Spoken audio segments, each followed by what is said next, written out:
झूरी के पास 2 बैल थे। उनके नाम थे हीरा और मोती। दोनों में बहुत प्यार था। वे नाद में एक साथ मुंह डालते और एक ही साथ मुंह हटाते। झूरी भी उनके चारे पानी का बड़ा ध्यान रखता। वह कभी भी उन्हें मारता पीटता नहीं था। इस कारण दोनों बैल भी झूरी को बहुत प्यार करते थे। एक बार झूरी की पत्नी का भाई गया दोनों बैलों को अपने साथ गांव ले जाने लगा। बैलों को बड़ा आश्चर्य हुआ कि वह उन्हें क्यों और कहां लिए जा रहा है। रास्ते में उन्होंने उसे बहुत तंग किया। मोती बाएं भागता तो हीरा दाएं। किसी प्रकार दोनों को लेकर गया। अपने घर पहुंचा। घर पहुंचकर गया ने उनके सामने रूखा सूखा भूसा डाल दिया, जिन्हें दोनों बैलों ने छुआ तक नहीं। रात होने पर बैलों ने वहां से भाग जाने का निश्चय किया। उन्होंने जोर लगाकर रस्सियां तोड़ डाली और भाग चले। सुबह उठकर जब झूरी ने उन्हें थान पर खड़े देखा तो वह सब कुछ समझ गया और प्यार से उन पर हाथ फेरने लगा। परंतु झूरी की पत्नी जल भुन गई। उसने उनके सामने रूखा सूखा भूसा डाल दिया। फिर भी वे खुश थे। अगले दिन गया फिर आया। इस बार वह बैलों को गाड़ी में जोत कर ले चला। रास्ते में मोती की इच्छा हुई कि गाड़ी गड्ढे में ढकेल दे, पर हीरा समझदार था। उसने गाड़ी संभाल ली और जैसे तैसे गया के घर पहुंचे। अब गया ने उनसे बहुत सख्त काम लेना शुरू कर दिया। वह उन्हें दिन भर हल में जोतता और जब तब उन्हें मारता पीटता। वे लाचार निगाहों से एक दूसरे को देखते। गया के घर में एक छोटी लड़की रहती थी। वह बैलों की दुर्दशा देखती तो उसे बहुत बुरा लगता। वह रात को चुपके से उन्हें रोटी खिलाती। दोनों बैल उसके प्यार के आगे अपमान और मार भूल जाते। एक दिन मोती रस्सी तोड़ने का प्रयास कर रहा था कि वह लड़की वहां आई और उसने दोनों बैलों को खोल दिया। दोनों वहां से भाग निकले। थोड़ी देर बाद जब गया को पता चला तो वह भी उनके पीछे दौड़ा, पर उन्हें पकड़ ना सका। अब हीरा और मोती आजाद थे।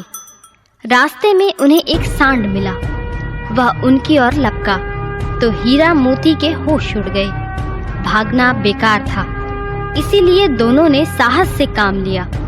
सांड ने आकर हीरा पर वार किया तो मोती ने उस पर पीछे से सींगों से चोट की। सांड घबराया। वह किसी एक को तो मारकर कचूमर निकाल देता, पर यहाँ तो 2 थे।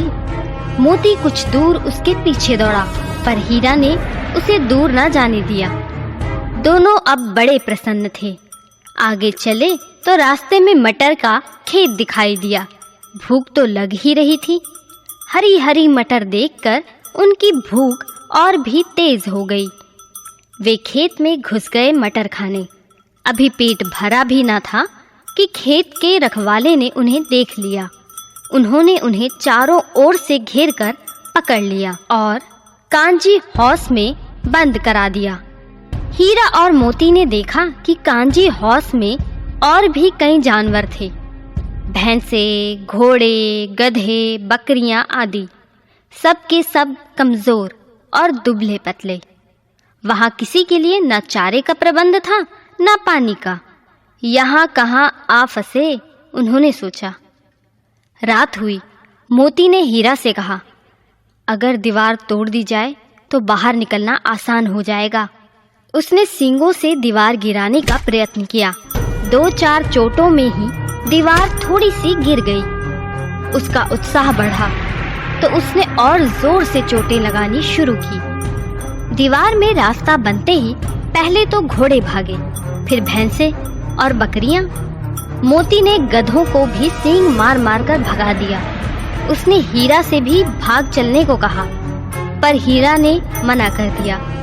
सुबह होने पर कांची हौस वालों ने देखा तो उन्हें बड़ा आश्चर्य हुआ। उन्होंने हीरा और मोती को नीलाम कर दिया। नीलामी में सबसे ऊंची बोली बोलकर एक व्यापारी उन्हें खरीद ले गया। उन दोनों को अपने गांव की ओर ले चला। मार खाते खाते और भूख सहते सहते दोनों बहुत कमज़ोर हो गए थे। उनकी हड्डियां निकल आई थी। भूख प्यास से व्याकुल बैलों में कुछ भी दम बाकी नहीं था। वे चुपचाप व्यापारी के साथ चलने लगे। रास्ता उन्हें जाना पहचाना लगा तो ना जाने कहां से दम आ गया। वे दोनों तेजी से भागे, आगे आगे बैल, पीछे पीछे व्यापारी। पर जब तक वह उन्हें पकड़े तब तक दोनों बैल अपने घर पहुंच चुके थे।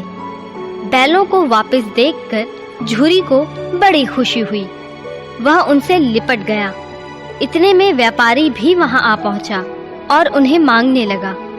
मोती ने आव देखा ना ताव, वह व्यापारी पर झपटा। व्यापारी जान बचाकर वहां से भागा। झूरी की पत्नी भी वहां आ गई और उसने दोनों बैलों के माथे चूम लिए। हमें जानवरों से भी प्यार करना चाहिए।